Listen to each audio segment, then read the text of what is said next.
¿Qué tal? ¿Cómo les va? Santo Tomás de Aquino en la Suma Teológica diferencia tres tipos de verdades. Es muy interesante esto.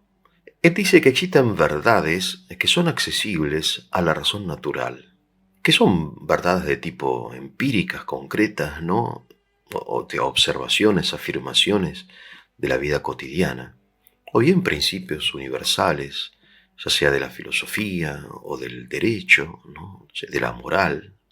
Hacer el bien, evitar el mal, ¿no? Es decir, algo que todos estaríamos de acuerdo. Y así, etcétera, ¿no? O sea, la vida cotidiana está formada, constituida por innumerables juicios, afirmaciones, ¿no? No solamente percepciones. Los niños, ustedes lo sabrán, si tienen niños solos, simplemente recordarán su infancia, no hacen juicios en forma inmediata. En la primera infancia, ¿no? Cuando un niño ve un perro que dice, wow, wow, es decir, lo señala. Después, sí, esto es un perro, ¿sí? Hay un juicio.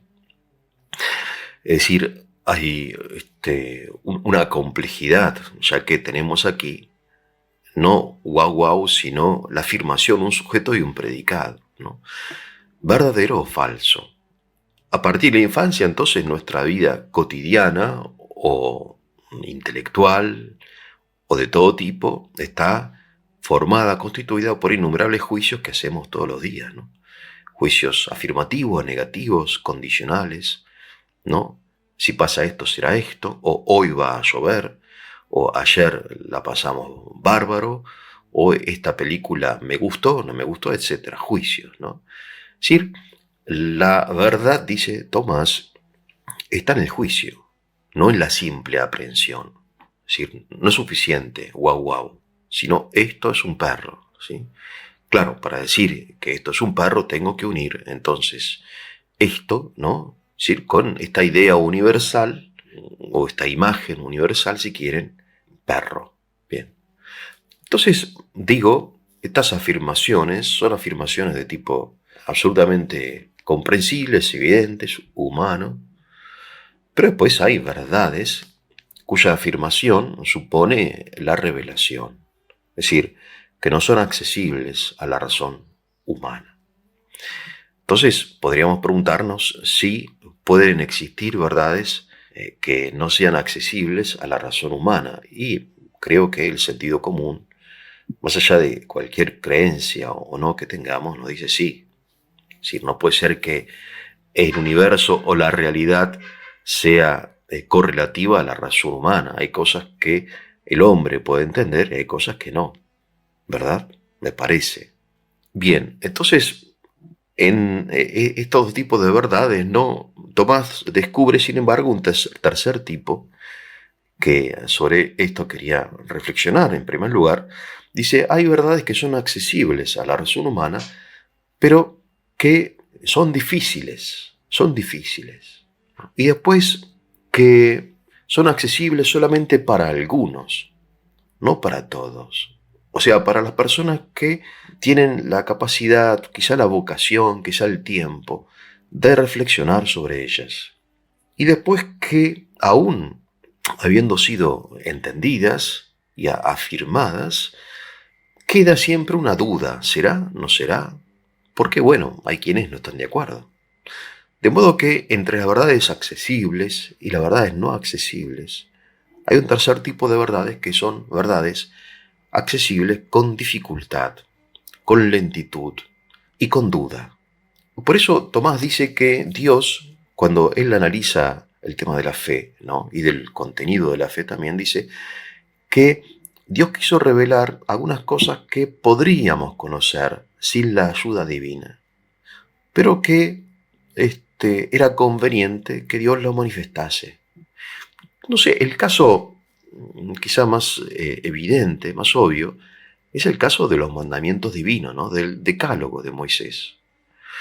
Yo creo que todos nosotros estamos de acuerdo, independientemente de que seamos creyentes o no creyentes, en la bondad del decálogo de Moisés, ¿no? Sobre todo en los mandamientos que regulan la vida social.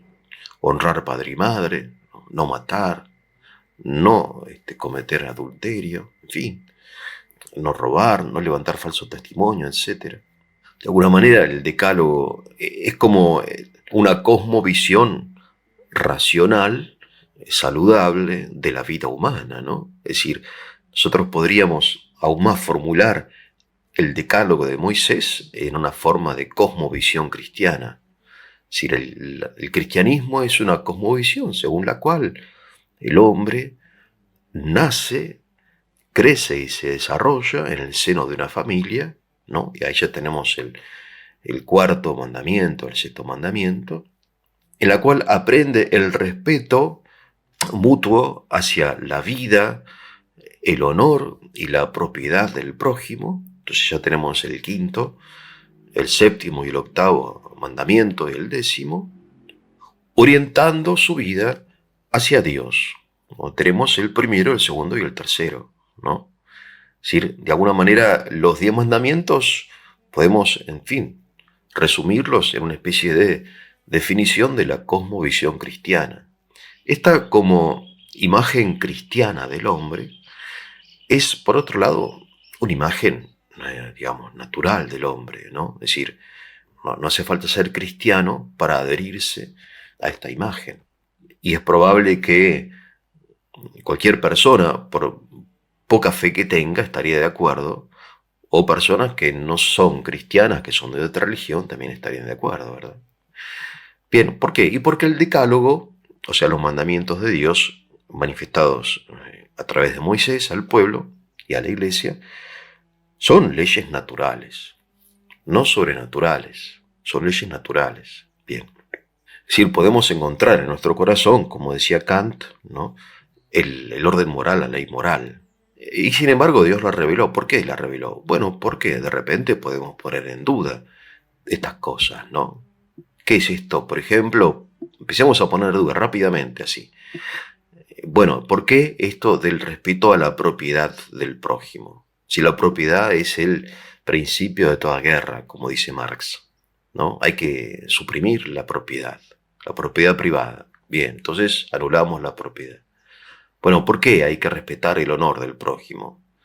Porque si yo soy libre para decir lo que pienso acerca de cualquier persona, que es lo que hacemos todo el tiempo en los medios de comunicación, las redes sociales, ¿por qué esto del honor del prójimo? Bueno, está bien. ¿Sí? ¿Por qué esto de la familia, ¿no? La familia es un prejuicio burgués. Ya pasó el tiempo de la familia, ¿no? ¿Por qué? Entonces vamos poniendo en duda o directamente rechazando los puntos, las cualidades de esta especie de definición del cristianismo, ¿no? ¿Por qué hay que respetar la vida del prójimo? ¿No? Bueno, vamos a tachar la vida, entonces. Vamos tachando uno tras otro, ¿no?, hasta quedarnos sin nada. Claro, podemos poner en duda todo. Entonces decía el mutuo respeto a la vida, el honor, la propiedad del prójimo, ¿no?, orientando su vida al amor a Dios y al servicio a Dios, ¿no?, en el prójimo, en fin. Es decir, igual a salvación, ¿no? El aspecto más difícil de definir es obviamente el aspecto teologal, ¿no?, teológico, sobrenatural. El hecho es que Dios ha revelado verdades que son accesibles pero con dificultad en la condición actual del ser humano. De modo que ante la duda acerca, por ejemplo, de respetar o no la vida, el honor, la propiedad, o la duda acerca de la validez o no de la familia, entonces yo tengo la autoridad divina. Bueno, puede ser que no lo entienda ahora, puede ser que tenga dudas, pero bueno, si Dios lo enseñó, así debe ser, ¿no? Y basta. No, pero mirá que... No, bueno, ya está. Yo creo, listo. En fin, hago un acto de fe. Bien, entonces, 3 tipos de verdades, decíamos, las accesibles, las inaccesibles por esencia, no inaccesibles ahora y accesibles después, sino inaccesibles por el hecho de pertenecer a un orden distinto, no humano, sino divino, y después las verdades accesibles con dificultad, ¿no? Entonces, mediante la revelación, podemos acceder a ellas de una forma rápida, universal y cierta. Cuando los teólogos hablan de esto, ponen el ejemplo también de la existencia de Dios. La existencia de Dios, en principio, dice la teología, ¿no? La mejor teología, es accesible a la razón humana. Porque, bueno, porque a través del principio de causalidad podemos elevarnos de los efectos a la causa primera. Y sin embargo Dios la revela porque es accesible, pero con dificultad, ¿no? De hecho, muchas veces podemos dudar, si existirá Dios, no existirá. Entonces, si existe, porque hay tanta penuria en nuestro mundo, ¿no? Porque Dios permite el sufrimiento de inocentes. Si hay objeciones, no es evidente, no es evidente. Pero hay una verdad, por ejemplo, divina, sustancialmente divina, que es la Santísima Trinidad.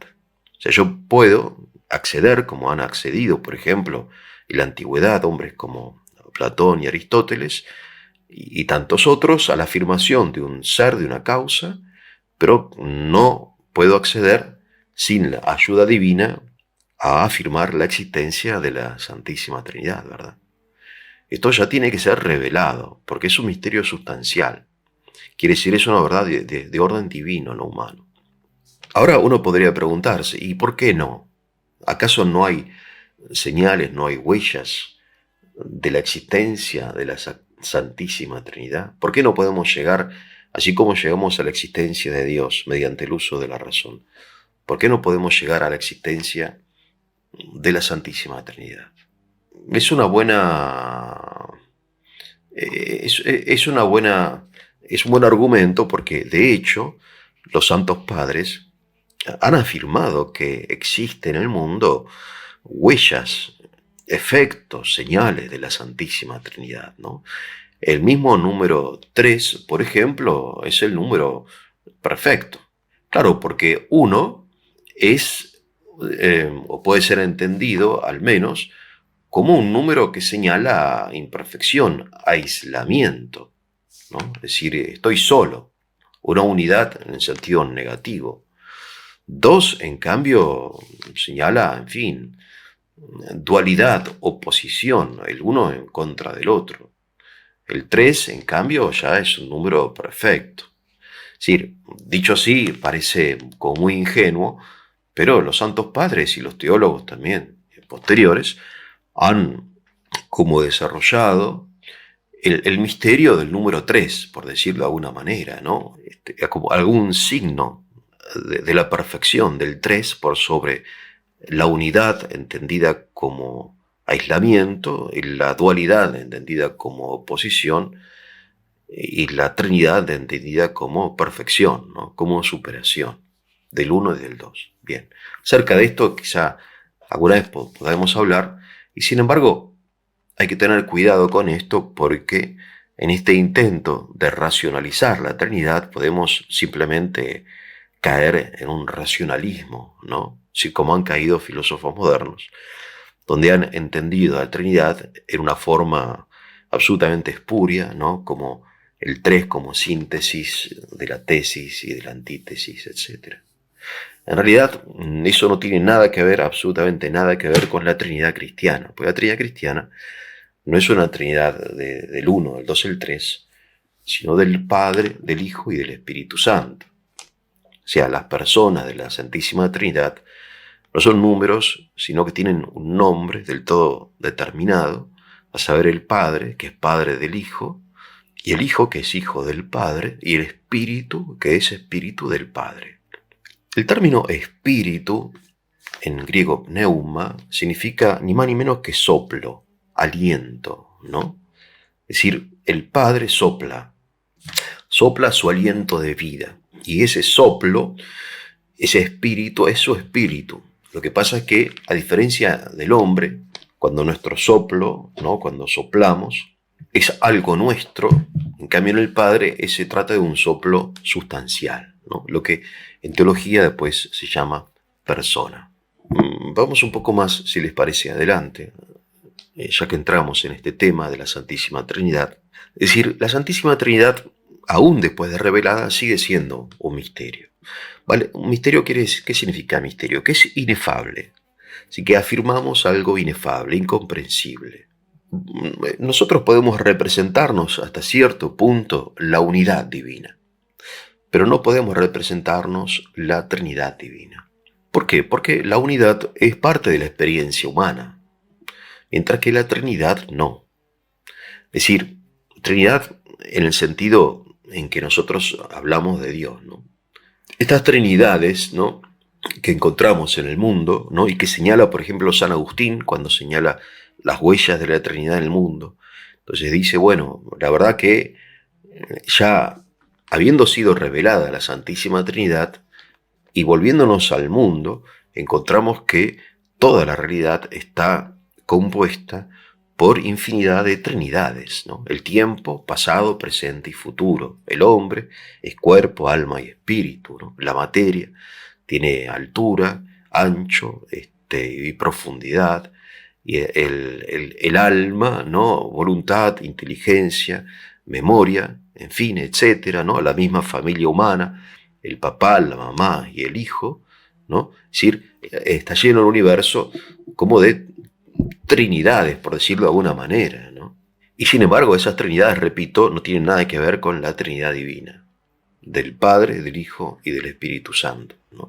Por más que sea, obviamente, muy tentador intentar encontrar huellas de la Trinidad en el mundo, repito, hay que resistirse de repente a esa tentación devota, ¿no? Quizás sí, quizá no, en fin. Hay que estar atentos cuando uno habla de estas cosas. Digo, la Trinidad divina está por sobre el entendimiento humano. Sí, en la oración cristiana, por ejemplo, en una forma dinámica, el cristiano se dirige al Padre por el Hijo en el Espíritu Santo. Trinidad consubstancial indivisible, así dice la liturgia, ¿no? De modo que unimos estas tres personas en el acto de oración y también las separamos mediante proposiciones, preposiciones, ¿no? Al Padre, por el Hijo, en el Espíritu Santo. Pero es un solo acto que tiene como un destino, que es el Padre, un medio, que es el Hijo, ¿no?, y un lugar, que es el Espíritu Santo. Ahora bien, es interesante, y estuve leyendo últimamente un filósofo ruso muy interesante, Vladimir Lossky, que habla de estas cosas, ¿no?, un filósofo cristiano. Y él señala que los santos padres, él es un estudioso de los padres griegos, no hablan de la misma forma con quienes están en la iglesia y con quienes están fuera de la iglesia. Esto es interesante también volviendo al tema del Papa Francisco, que escandalizó a tantos como cristianos, ¿no?, que el Papa dijo que las religiones todas llevan a Dios, etc. Claro, pasa que el Papa no está hablando con los suyos, me refiero con los miembros de la iglesia, sino con aquellos que están fuera de la iglesia. Entonces es parte de la prudencia pastoral, y esta prudencia pastoral ya la encontramos en los santos padres, ¿no? Y la encontramos, en definitiva, en el ejemplo del Señor Jesús, que no habla de la misma forma con sus discípulos, en la intimidad, por ejemplo, de la última cena, como cuando habla, por ejemplo, con los fariseos, o cuando habla con, no sé, con Zaqueo, o con el centurión. Sí, mismo San Pablo, por ejemplo, tiene una forma distinta de hablar, o de escribir, mejor dicho, en la carta a los hebreos, cuando habla con personas que entienden lo que él está diciendo, ya que pertenecen a la tradición bíblica, cuando le escribe, por ejemplo, no sé, a los efesios, que en Éfeso había cristianos que no solamente provenían de la sinagoga, sino que provenían también del mundo helénico, ¿no? Eran griegos o de cultura griega. Bien, entonces, el ejemplo, por ejemplo, de Gregorio Nacianceno, llamado Gregorio el Teólogo, ¿no? Él vivió en una época muy difícil porque dentro de la iglesia se difundían muchas doctrinas diferentes, opuestas, ¿no?, que hoy llamamos herejías, pero que en aquella época no sabíamos si eran herejías. No estaba del todo claro qué era la ortodoxia y qué era la herejía, ¿no?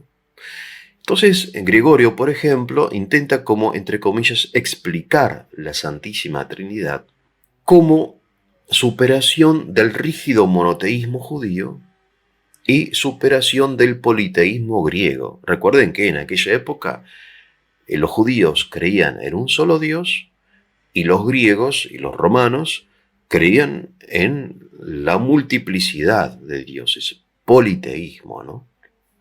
Entonces, Gregorio, el teólogo, dice que la doctrina trinitaria tiene algo en común con ambos y sin embargo se diferencia de ambos, porque la unidad no suprime la multiplicidad como en el judaísmo o en el islam.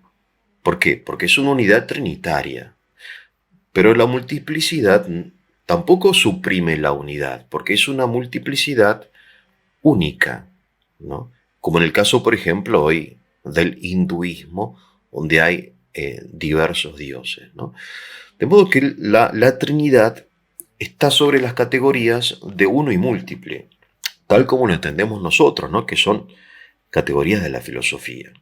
Entonces, precisamente es Gregorio el que desarrolla esto de la teología del tres, ¿no? Él dice, la unidad es imperfecta, porque para él la unidad, así entendida, significa soledad, aislamiento, infecundidad, ¿no? Un uno infecundo. La dualidad también es imperfecta, porque significa distanciamiento, oposición, ¿no? Polarización. Solo con la Trinidad se llega a la perfección, dice él, porque supera el aislamiento del uno sin detenerse en el distanciamiento del dos. Ahora bien, esta argumentación puede ser útil porque uno supera el escándalo, si quiere, ¿no? Que muchas veces señalan los que no son cristianos de la enseñanza de la Trinidad. Esto puede servir, pero tampoco podemos tomarlo como una explicación filosófica de la Trinidad, ¿no? Cosa que intentó, por ejemplo, la filosofía romántica alemana del siglo XIX, ¿no? Como la encontramos en Hegel, por ejemplo, ¿no? Es decir, lo que Gregorio intentaba era disolver las objeciones, las críticas que en aquella época le llovían desde afuera y desde adentro. Desde la religión judía, que creía que la Trinidad era la negación de la unidad, o desde la filosofía griega que decía que creía que la Trinidad es la negación de la multiplicidad, para ellos natural, del Olimpo, ¿no? Pero sobre todo el problema no eran los griegos ni los judíos, sino el clero cristiano. El clero cristiano que había sido, en muchos casos, tentado por la heterodoxia, por la herejía. Porque, claro, en aquella época había también una ilustración, ¿verdad? Y la ilustración se resiste a aceptar lo que es sobrenatural, lo que es incomprensible, lo inefable, ¿no?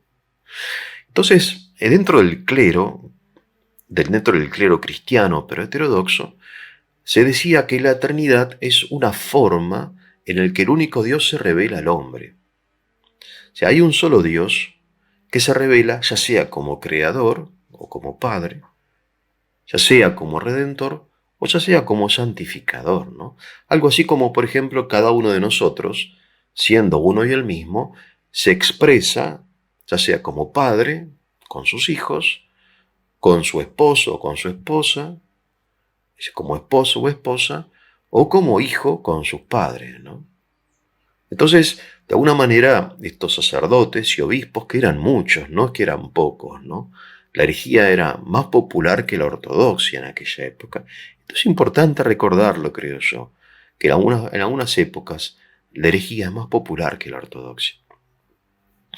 Yo decía, bueno, Dios es uno para adentro y trino para afuera, lo que se llamó el modalismo, ¿no? Lo que en la teología es Dios es uno para adentro y trino para afuera. Otros, en cambio, afirmaban que Dios en efecto es trino, pero que en realidad Dios es el Padre. El Hijo ya es la primera criatura de Dios, ¿no? Como que procede de Dios no por generación, sino por vía de creación o de emanación, ¿no? Por eso en el símbolo de la fe ustedes habrán notado, ¿no? Un término o una expresión que no nos detenemos mucho, decía engendrado, no creado. ¿no? De la misma sustancia, consubstancial al Padre, o esta palabra, homoousion, consubstancial. Bien, entonces tiempos realmente muy difíciles, ¿no? Mucho más difíciles que el nuestro. Aclaro, mucho más difíciles que el nuestro en términos de enseñanza. Bien, si tienen preguntas me la pueden enviar en los comentarios. Si fue de su utilidad, les voy a pedir que le pongan el like, lo compartan, se suscriban al canal para su difusión. Que tengan un muy buen día.